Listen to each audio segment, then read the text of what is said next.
आता विरोधकाचं जर सांगायचं म्हणलं तर 2-3 दिवस मी एक सामान्य कार्यकर्ता आहे. मी 2-3 दिवस काही गावामध्ये भाषण केले. बापू त्यांनी ज्यावेळी मी त्यांच्याकडे होतो तेव्हाचे माझे व्हिडिओ व्हायरल केले. आता मग हे व्हिडिओ व्हायरल करायला मी एवढा मोठा आहे का? त्यावेळेस त्यांच्या सोबत होतो, निश्चयने होतो. आज बापू सोबत आहे, एक निश्चयने आहे. त्यांच्याकडे मला नाही आवडलं, त्यांचे मला धन्य करायला मी सोडून गेलं. आता कालपासून त्यांचा व्हिडिओ व्हायरल आहे फेसबुकवर. ते भाषणात बोलले होते, मी तरी एखादा शब्द बोलला तुम्ही शब्दाला पक्का राहील.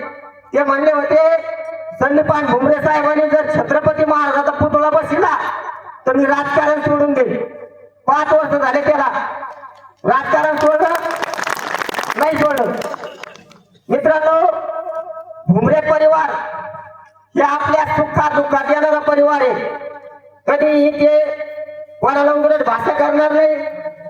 कोणीही काम घेऊन जा, काम करून देण्याचा प्रयत्न करतात. आणि एकनिष्ठ कोणाला म्हणते, संदीपाजी पाटील भुमरे साहेब 5 वेळेस विधानसभा निवडणूक लढले. 5 वेळेस धनुष्यबाण निशाणी होती. भुमरे साहेब छत्रपती संभाजीनगर जिल्ह्याची लोकसभा लढले, धनुष्यबाण निशाणी. आता बापू पैठणची विधानसभा लढतायत, धनुष्यबाण निशाणी.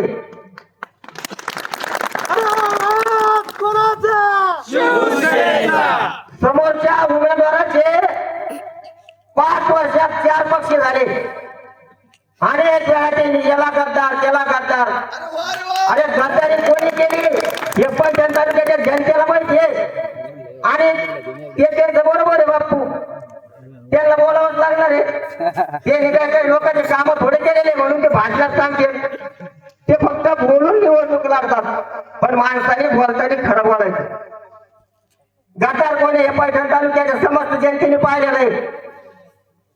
आणि ते म्हणते गद्दाराला धडा शिकायचं नाही. अरे खरे गद्दार तुम्ही हे, आणि पैठण तालुक्याची जनता तुम्हाला धडा शिकणारी.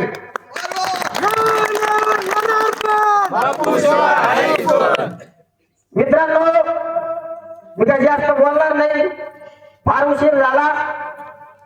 फक्त एवढंच सांगाल तुम्हाला, तुम्ही बापूवर सर्वांनी विश्वास ठेवा. येणाऱ्या 20 तारखेला आपण सर्वांनी धनुष्यबाण निशाणी समोरील बटन दाबून बापूंना जास्तीत जास्त मतदान करा. कारण बापूने आपल्याला भरपूर दिलं. आपण जे मागेल ते द्यायचं काम बापूने केलं. कधीही सामान्य कार्यकर्ता जाऊ द्या, कधीही बापूने ताबडतोब काम करून देण्याचं काम केलं. परंतु बापूने आता एवढं दिलं, आता आपल्याला बापूला काहीतरी द्यायची वेळ आली. मी तुम्हाला सर्वांना विनंती करतो की आपण सर्वांनी आपल्या आपल्या गावातून मतपेटीतून जास्तीत जास्त मतदान देण्याचं काम करावं, एवढी मी या ठिकाणी विनंती करतो. व पुन्हा एकदा आपल्या सर्वांना विनंती करतो की आपण येणाऱ्या 20 तारखेला धनुष्यबाण निशाणी समोरील बटन दाबून बापूंना जास्तीत जास्त मताने विजय करावं, अशी आपल्या सर्वांना विनंती करतो व या ठिकाणी थांबतो. यानंतर सिद्धार्थ गायकवाड यांचा या ठिकाणी शिवसेनेत प्रवेश आहे. सिद्धार्थ गायकवाड यांना अशी विनंती करतो की आपण या ठिकाणी बापूंना विनंती करतो सिद्धार्थ गायकवाड यांचा या ठिकाणी स्वागत करून प्रवेश करावा.